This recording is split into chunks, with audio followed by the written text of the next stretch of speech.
Hey everyone, it's election season, and I'm sure that some of you have already been to vote, and I appreciate your participation in this very important civic activity.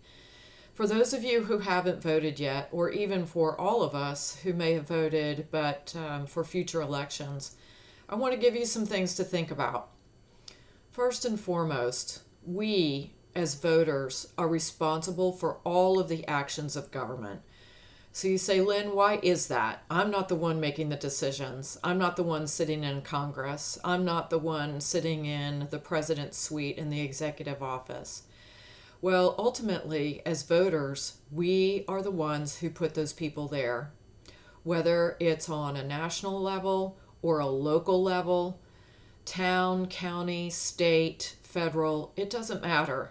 We put those people there to represent us. Real citizens representing real citizens.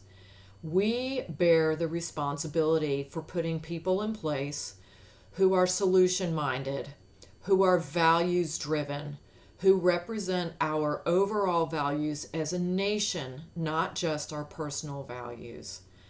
We are responsible for knowing who we vote for at every level. I want you to think about something. In a class recently, we had a professor talking about the outcomes of jury decisions and court decisions based on people's worldview, based on their worldview. And he said this: what we believe, our worldview, determines how we interpret the world around us and ultimately how we behave. It's the lens or filter through which we view life and form presuppositions about the most important areas: theology, metaphysics, ethics, epistemology, and humanity.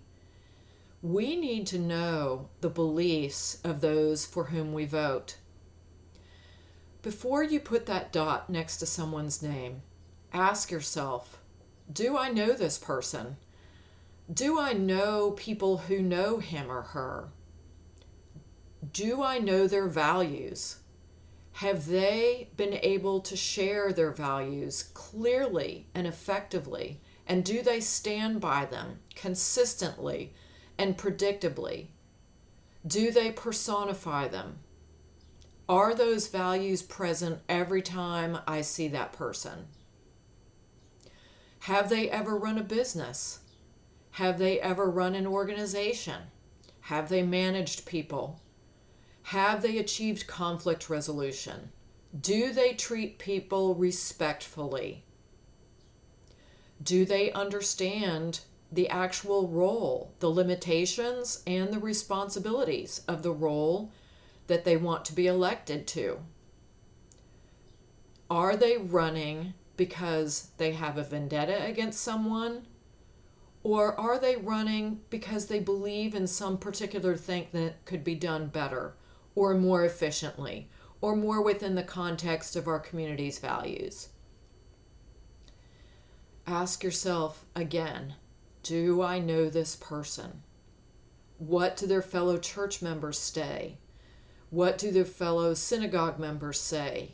What do their colleagues at work say? Is that person easy and reasonable to work with? Is that person honest? Is that person fair?